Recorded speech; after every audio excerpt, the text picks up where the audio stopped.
Brantford's real estate market is still moving, but that doesn't mean every listing is a good one.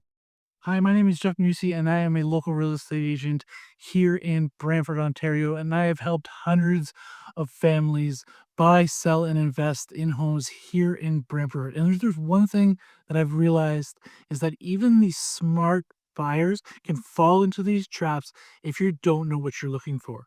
So in this video, I'm going to break down the 5 types of homes that you should avoid buying no matter what, whether it is a good price or the photos look good online.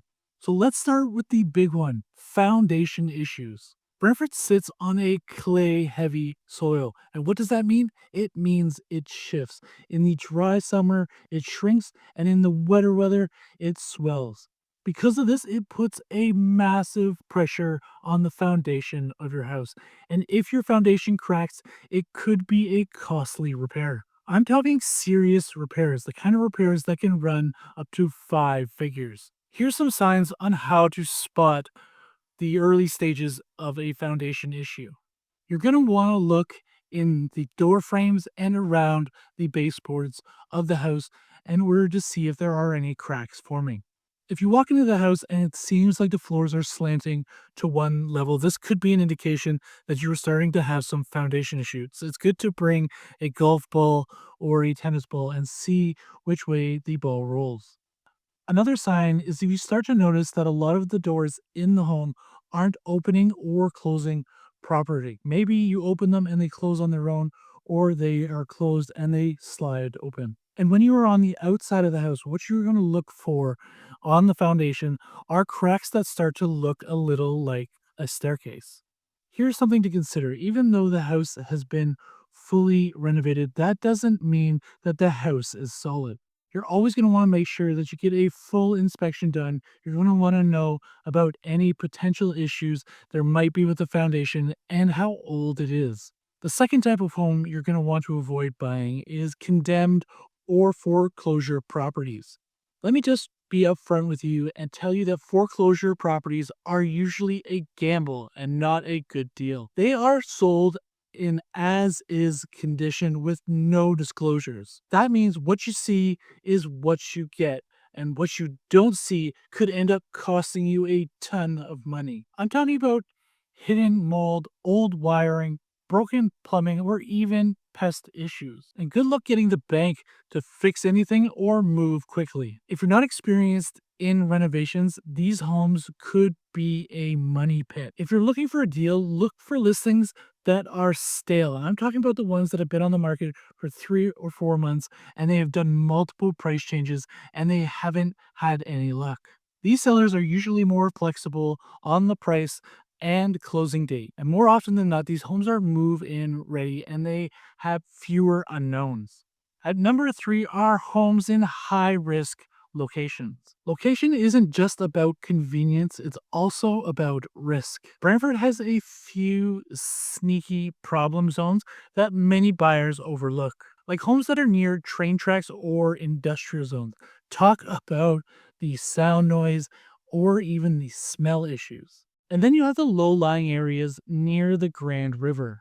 Some of these are flood zones, and you will have to get a special type of insurance when buying these homes. Or just that they're next to busy roads like King George Road or Wayne Gretzky Parkway, even Erie Avenue, where there is a lot of traffic at different times of the day. Even visit the house at various times during the day. What feels like a quiet neighborhood at 11 a.m. on the weekend is not the same as when it is during peak traffic hours or there are heavy rains. Next, we have semi-detached homes or condos with unclear costs. In Brantford, most semi-detached homes have a shared wall and a shared roof. Let me say this, they could be a great way to get into the market as long as you know what you're getting into. So you might ask, what's the risk of having a shared wall and a shared roof? Let's just say that if you have a shared roof and there is a leak in that roof on your neighbor's side that causes mold and water damage, it may affect your roof as well. And condos, they are a different kind of animal. Yes, they are a great way to get your foot in the market and have a stepping stone to your next house, but there does come some risk. You see, every condo corporation is different, and what they charge for maintenance fees also varies very widely as well. Some cover all of your utilities, water, heat, electrical, some don't. Some cover the repairs of the roof, the doors, and others don't.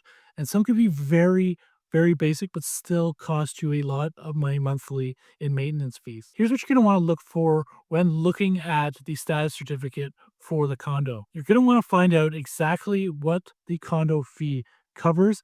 Are there any special assessments coming down the line? And what does the reserve fund look like? A well run condo with solid financials can be a smart buy. A poorly managed one could be like stepping into a slow moving money trap. And finally, number 5, overpriced flips with cosmetic cover ups. You know the type: new kitchen, trendy light fixtures, a fresh coat of paint. It looks like a dream until you look further and you start to see that it's got a 20-year-old furnace, the electrical hasn't been touched, and there is no permit for that basement suite. These designs are meant to wow you.